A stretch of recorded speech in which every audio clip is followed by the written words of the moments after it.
that's what most of us do is we go into our organizations or we go into an industry or we go somewhere new and we want to find out what's so. We want to learn. So you have to watch what you're learning. When you simply take on and inherit others' assessments, you're not doing the critical thinking around that. And all of a sudden you're going to think just like they do.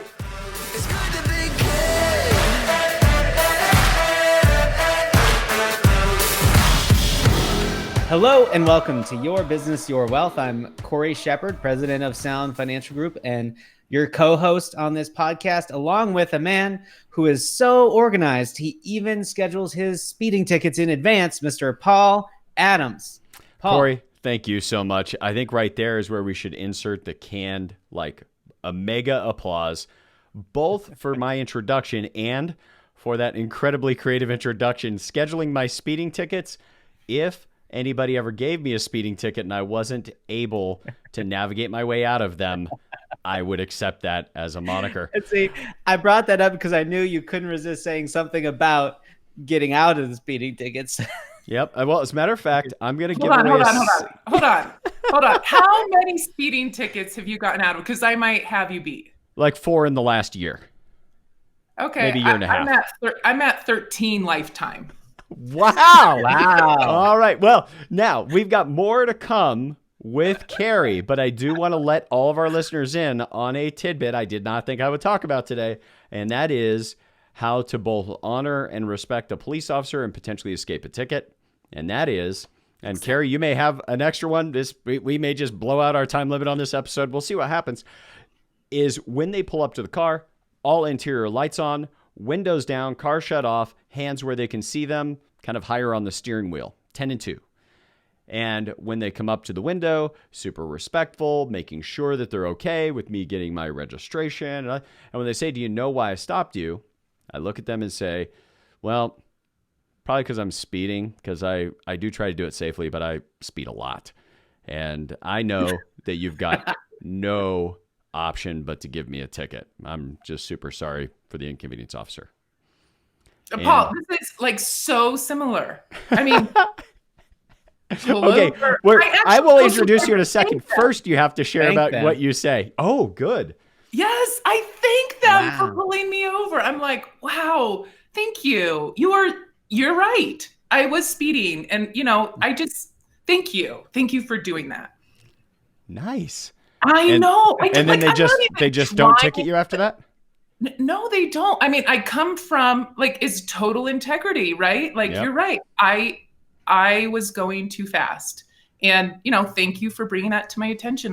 I'm grateful for that. I dash a little Scott Adams, Dr. Cialdini persuasion on top to just simply say, and I know you've got no option. I love that. To give me a ticket, because one thing, if you guys know, we know and love our police officers, got one as a neighbor. Every time I tell them that, they're like, "Yeah, you're right. That totally activates us," because one thing we do love on patrol is our autonomy of what we do in enforcement. And so when you tell them I know you have no option, you got to give me a ticket. Reverse They're psychology. like, "I'll show you. I have an option." So that was an unplanned departure. Why don't I introduce Kari? Yeah, Paul, I didn't even know we were going to have anyone else here. Who's this other voice talking to us right now? I know. Kari, undefeated in getting a speeding ticket round 13 times running, world champion. Also, special guest on episode 73 on culture, bombings, and leadership, which we'll touch on just briefly this episode. Also, a co-host with me of another podcast, one that you should absolutely consume and give to your leadership teams in your organizations, called Leadership Impact. Leadership Impact takes really complex, potentially complex ways of thinking around leadership, and I, as Kari's resident caveman, help translate some of that into real world. And frankly, most of the time, I'm just ear candy talking back and forth with Kari so that you guys have someone else to also listen to on that podcast, because she takes the cake. One of the world's leaders in leadership training and being able to transform organizations from the top down. And a good friend of mine, Kari Granger, welcome to Your Business, Your Wealth. Thank you, Paul and Corey. So happy to be here. Well, And I have one other way to I'm avoid ready. a speeding ticket. One more ticket thing. I'm ready. Yeah. Don't speed. Well, I mean, Jordan, we'll just cut that. That was, we don't need. that was. I'm just kidding. I'm so leaving that in. What? That is- I'm missing something here. Now, I actually, don't- that's a great transition for us about making well-grounded assessments. And perhaps being able to see solutions where other people don't see them. I never had occurred to me to stop speeding. I just looked at it as it's like there's a toll for speeding that they periodically pull me over and attempt to assess the toll. But I mean, 4 times in the last year and a half is kind of a lot. yeah, well, I don't drive that much. And I don't drive in cities, only on highways. I don't drive. I don't speed anywhere but highways because hitting people crossing the street does freak me out. With that, let's talk about grounding assessments. Now, for those of you that don't know, a little bit of extra background on Kari is her company, the Granger Network, does consulting and coaching, but inside of large organizations. So we're talking billion-dollar plus market capitalization organizations. So one of the reasons why I love being able to have her here, because unless you are lucky enough to be inside one of those billion-dollar organizations, or you happen to be at a conference somewhere that has paid her to do a keynote, you're likely otherwise never going to get content quite like we're going to go into today. And it's why we wanted to bring Kari just kind of right here to your ear pods, giving you some new ways of thinking about assessments and making well-grounded assessments. So maybe to start with, Kari, can we kick off with just what is an assessment? Yeah, and why, right? Why would we talk about assessments? Yeah, so there's really assessments are grounding assessments, this thing we're going to talk about, is probably one of 2 keystone skills that I see make the biggest difference and are yet one of the most missing skills that we have. And so grounding assessments, if I could only work with executives for one day to do one kind of training, it would be grounding assessments. Right on. Okay. Now, what is that? Good question. Well, only because I think assessment is one of those words that people walk around with. You say, do you know what an assessment is? They would go, yes. Yeah, of course. Yeah, I know what that is. But if we You're said, going to assess can my you performance. tell me what an assessment is? And people would be like grasping for what is the definition? And so maybe we just start there. Yeah. So, it's assessments is a aspect of how we talk and how we think about the world. And it's more in the domain of our subjective perceptions, interpretations, opinions. The problem is that most of us think that we act and interact with facts and data and what's so. It couldn't be further from the truth. We only ever act and interact with our interpretations or assessments about what's so. Like even the data. Some people say, no, totally data-driven leader. Good. What data do you choose to look at? Completely subjective. Why did you decide to look at these 5 pieces and not those 4 pieces, right? So what animated that choice was an assessment you have about what's valuable and what's not valuable.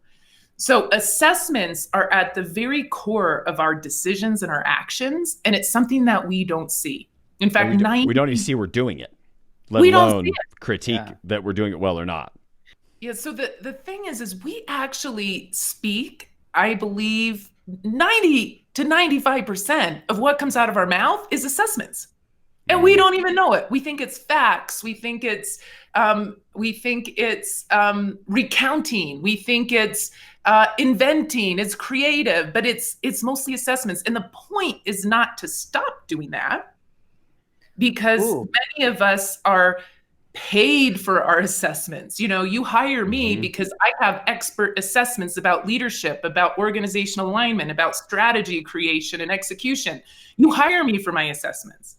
I just want to be clear when I'm hearing assessments coming at me and when I'm making them and how much they impact my imagination, my decisions, and my actions.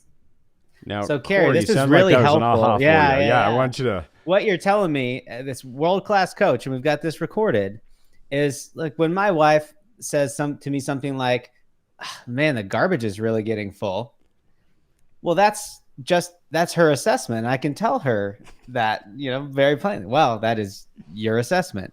And then And then you can no, sleep I'm on not my going to try couch. that. I'm not going to try that, but right. I'll have to get a plane ticket and it'll be, so that would never be a recommendation for any spouse to say to the other. But that is an example in our daily lives where one, that's speaking an assessment. Now she actually has a request if she says that to take out the garbage. Like that's underneath it. But what we hear from people most often first is the assessments that are coming out.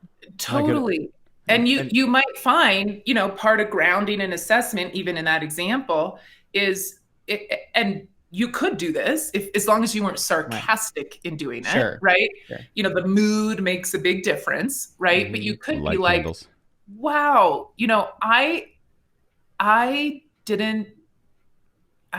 don't actually see it as getting full. So, honey, just so I know and I can do this better, what's your criteria for full? Now that sounds kind of sarcastic, but you might be asking like how, once it gets to where you want it out, right? Because that's what's happening is you have different criteria for the assessment called getting full. Yeah, my pain point is a lot higher on that can. Yeah, exactly.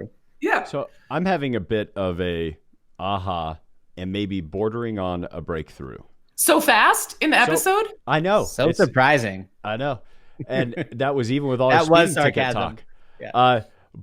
But the mere fact that my wife or business partner or vendor or whoever says something, and I can pause for a minute and say, because it's so easy for us to relate to it, is that is a fact they're stating and they're wrong.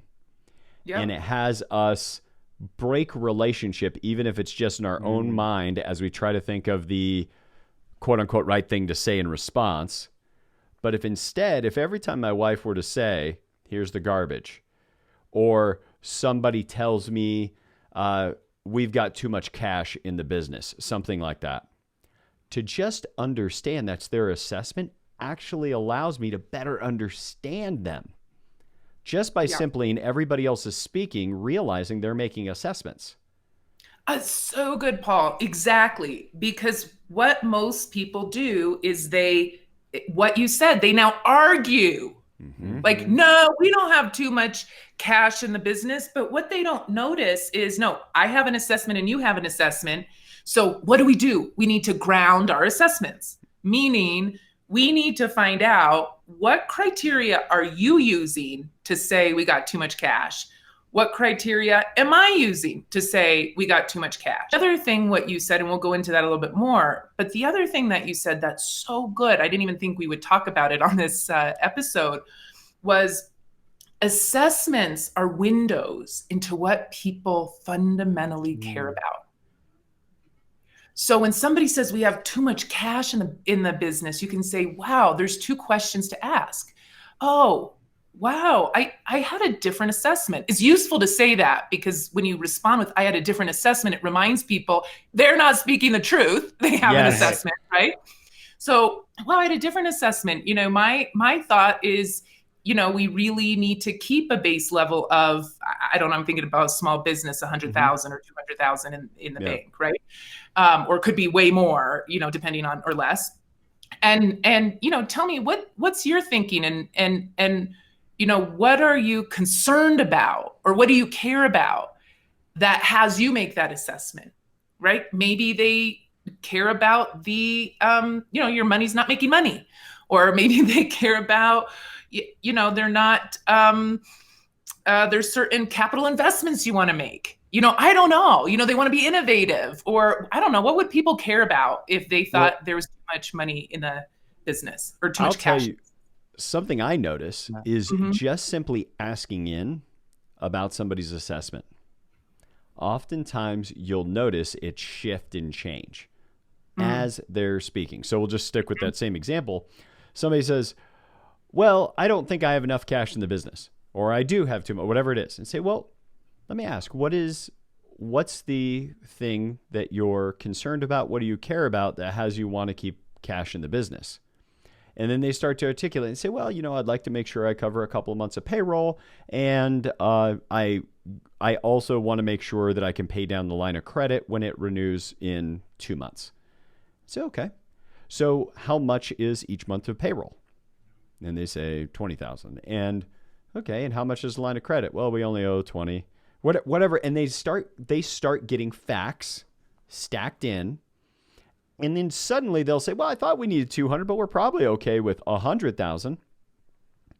That right there. And that was not the other speaker making a counter assessment, just asking in about what went into the assessment. And as the person goes off of what I oftentimes give I use bodily functions, maybe a little too often, I heard earlier, but it's a little bit like you just burp. And yet here we go. Okay. Yeah. Well, I can't not do it. I just letting people know I do it too often. That's just an assessment, though. 5 minutes before we started this, we said that, right? Or you said that.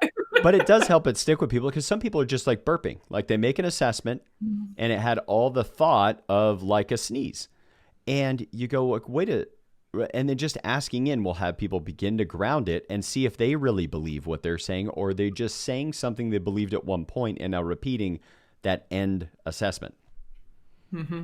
Mm-hmm. No, it's so good, Paul. I think that if we stop the episode right now, tremendous value in terms of asking the question.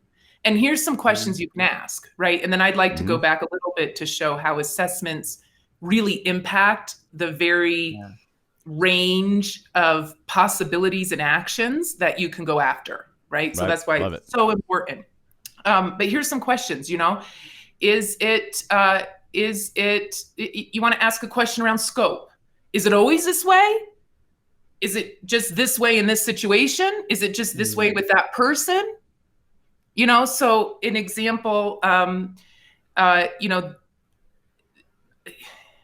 what's the example we were talking about earlier with the employee and the agitation? Oh, yeah. So before the show, we were talking a little bit about getting a report about one of the executives within your company that like they are really agitating some of the direct reports that report to them. And so I can't promote them to the next level of leadership in the company. Oh, it's so good. Okay. So we're going to use that example in a couple ways. So the assessment piece is I can't promote them. Mm-hmm. Okay. So the first question I want to ask is about scope. Like I can't promote them ever. I can't promote them functionally. I can't promote them to, from a financial standpoint, a position. I can't promote them into a leadership role. Let's define the scope here on exactly where we can't promote them. Okay. So that's like one question you can ask is scope. Another question you can ask is criteria or standards. That's the one we were talking about. What criteria are you using to determine whether or not you can promote that person? And in this case, they might say, well, they were agitating people. Okay, so your standard for promotion is if you get a report of agitation, no promotion. Is that right? So just by asking that question, usually people see the flaws in their thinking, right? Well, you might Kari, say, what I'm getting is like, it's so easy for us to make assessments that sit like eternity in our minds. Like it's just, this is the way things are now, or this person's going to fit in this category permanently. But those scope kind of questions, it's like, oh, this is maybe not in every situation in every single way. And I can look at this different. That's so huge. And it's why it's so important. I do a lot of strategy consulting, and it's why it's so important to get your assessments and strategy. Because, if you've made a number of ungrounded, unexamined assessments, what you go after will be limited and inappropriately put in a, kind of a container. And you didn't even mean to limit yourself, right? So we really want to ask these questions. The criteria, you could even say, okay, I get that as one criteria. Yes, if, the employees aren't happy, or, you want to increase the morale or something, but let's get a little bit more specific. What other criteria? And you might find like, well, they have to have this, they have to have that. So all of a sudden you went from making a decision on one report with one criteria to actually looking, I guess he does meet 5 out of the 6 criteria. Maybe we could just develop him in this area. Okay, so criteria is a really important piece. And then evidence.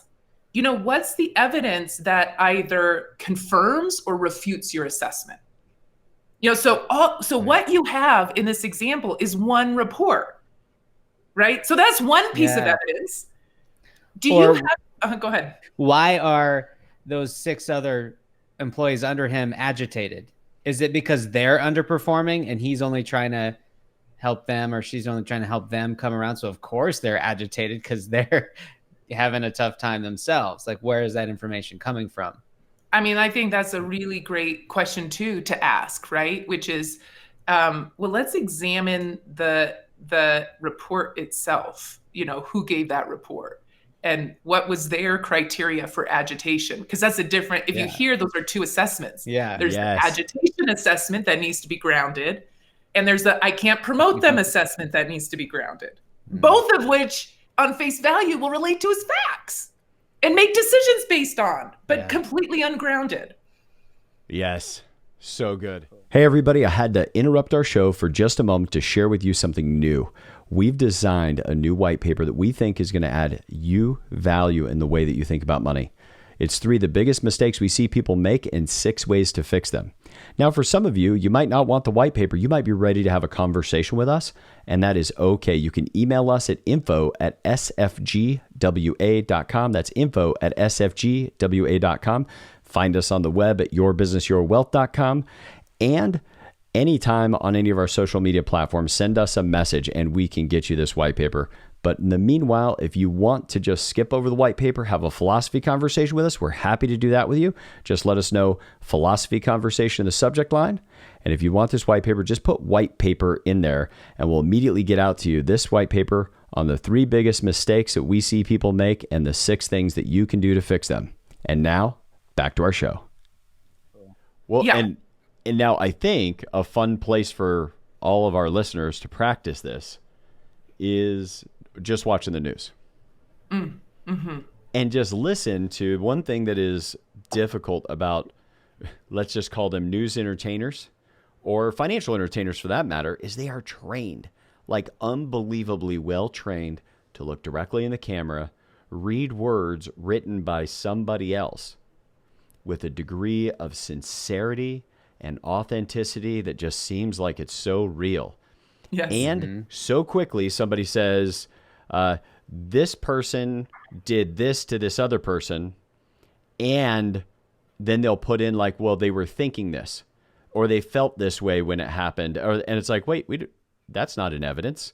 Right. We just have this thing happened, and then there's a 30-minute show, like this thing happened with stock futures, and now there's a 30-minute show that's all the assessments about the one fact. Or there'll be one of the political shows. There'll be a set of facts that are fairly limited and then massive amounts of assessments about what that means, and or could be new facts just created, like this person was thinking this or felt this way when they did that, when we have no evidence that they said or did those things. Right. So it's a good place to practice watching the news. Yeah, to notice how much of the news is facts and how much of the news is assessments. And, I find it very hard to find any news that is separated from the assessments. Totally. So why is this so important, right? So let's take a look. And, can I share my screen on this? I'd love to just do something real quick. And for those of you that are listening, we will do our best to describe what Kari is doing on her screen. And for those of you on YouTube, no need to do anything else. Just watch what's about to happen. Yeah, good. So I'm writing the sentence. We have the sentence called, I received... Employees reported, I before E, except after C, right? Except after typing C. While everyone's watching. Uh-oh. And there could be thousands of people watching. That's how I fix it. I just use a different, simpler, single syllabic word. I received a report... Jim, let's call him Jim, aggravated employees. Okay. Mm-hmm. Therefore, I cannot promote him. Yep. Promote him. It's hard to think and spell. So everybody, please Yeah. forgive me. Okay, so there's really the thing that's so important to get is there's two things happening in this sentence, right?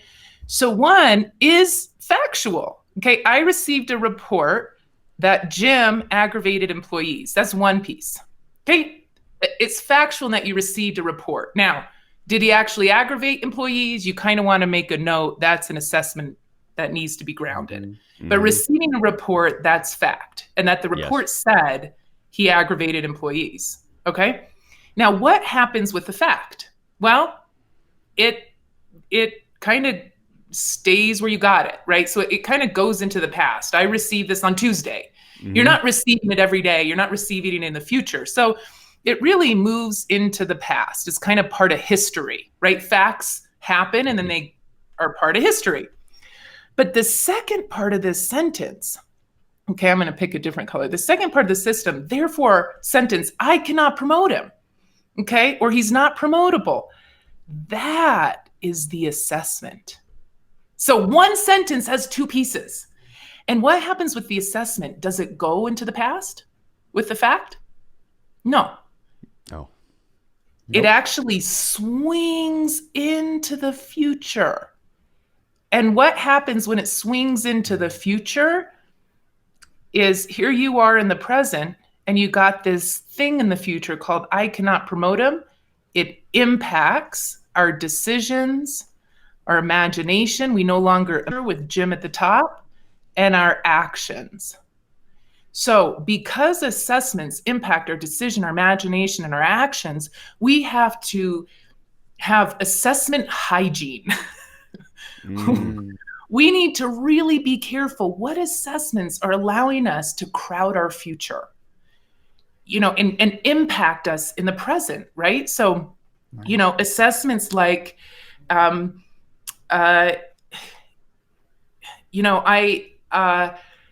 this market is too volatile, will never survive. Wow, that has me fold in the present. Yeah. Change a business. And there's two assessments, too volatile and will never survive. Yes. Well, the one that we get from the news all the time, and I talk to clients about it constantly, is the news anchor reads from their sheet of paper in a very, very clear and concise way. The market fell today in response to X. Mm-hmm. And it's an event that the news anchor or their team perceived as negative. And so they said, oh, the market went down and I see this thing that I assess as negative. So that must be why the market went down. When in reality, we don't even know for sure that the market thinks that that thing is negative. And we don't even know that they're connected at all. But because they read it on the news, oh, that must be because China did this or the president did this. Yeah. Maybe. Another part of grounding assessments is looking at the authority. Who's saying this? What authority do they have? I've talked with couples before that take financial advice from parents who are not financially well off, or love advice from parents who weren't able to keep their marriage together. So it's like, who's the authority behind this? Oh man. Yeah, they could be good advice, but you may want to check it. Well, kind of in one final point here, because I just love how we've been able to drive this one concept around this idea we must ground assessments. Notice when others are making them, question into them, not in a jerk way, but as a way to better understand the other human being interacting with you. Can you share with our audience, I know for those of you that have listened to episode 73 when Kari came on the show, and she talked a little bit about being dropped into and deployed to Kuwait as a new officer and then being forward deployed to Balad. And she was in a building where literally there are holes in the roofs from bombs coming through, like a bombed out building, literally bombed out building that they just put trailers inside of for shelter. And she walked into an already existing set of assessments Can you share a little bit about how you broke that loose now through the lens of grounding assessments? And I would highly encourage everybody to go back and listen to episode 73 also. Yeah, that's really good. And you know what's even worse is those buildings were actually bomb shelters. With holes in them. Oh, you kind of look around and you go, huh, Yeah. who built these? And now I have a bombed out shelter with a trailer inside. I'm not feeling that safe. Yeah, that's right. Well, the bombed out bomb shelter does protect you from tornadoes, and unfortunately, our folks in the Midwest, but not tornado country. Nope. Thanks for that. Yeah. Okay, so so one of the set of assessments were something like they all centered around, well, this is the way it is here. And you know what? We're only here for 5 months. We can put up with it. So, it's something to be put up with. We only get this much funding. We're at the bottom of the list in terms of funding. We have the old aircraft. Nobody cares about the C-130E model aircraft. They just care about the J's and the H's and the new stuff, right? I mean, back then that was the new stuff. Right. Not so new anymore. That's, but E's, who even works on E's anymore? Okay, just so you guys know, that's like very mechanical. It was the same aircraft we flew in the Vietnam War, right? Okay. So these are 60, 70 model aircrafts, 1960, 1970. Okay, so, for about 2 months of my deployment, I inherited those assessments. I bought into them. And that's what most of us do is we go into our organizations or we go into an industry or we go somewhere new and we want to find out what's so. We want to learn. So you have to watch what you're learning. When you simply take on and inherit others' assessments, you're not doing the critical thinking around that. And all of a sudden you're going to think just like they do. So in the middle of this deployment, what happened for me, actually, the truth of the matter is when I did get forward deployed into Balad. And from Kuwait. And I got forward deployed into Balad. So now all of a sudden the war was here in front of me. I was alarms would sound and I had to, hunker down and I was in the war. In Kuwait, we weren't, I mean, that's where the Marines go for R&R, right? Like, it's not the same as being in Iraq. So I had, and I won't go too much into it here, you can listen to a different, go back to that episode, but I had an experience where what we were doing became so much more meaningful, the maintenance we were doing. Prior to that, if the aircraft weren't ready, or we were having mechanical issues, I gave the higher ups the litany of reasons, which were really kind of opinions and assessments for why we couldn't do what we were supposed to do.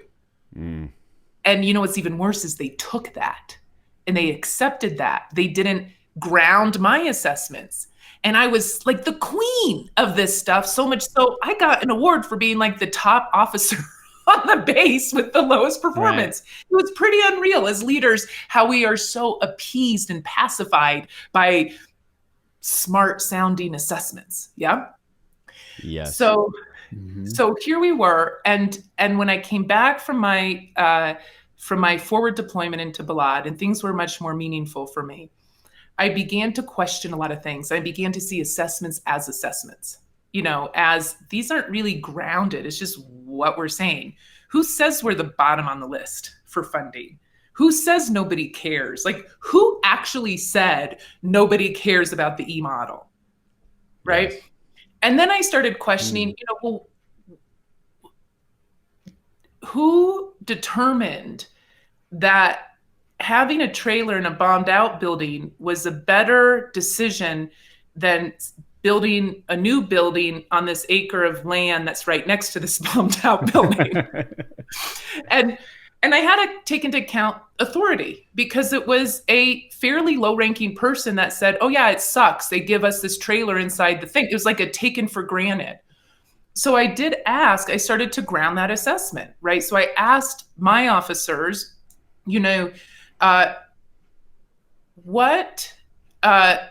what's the set of criteria that would have to be in place to allow us to build a building on that acre, right, that's unused?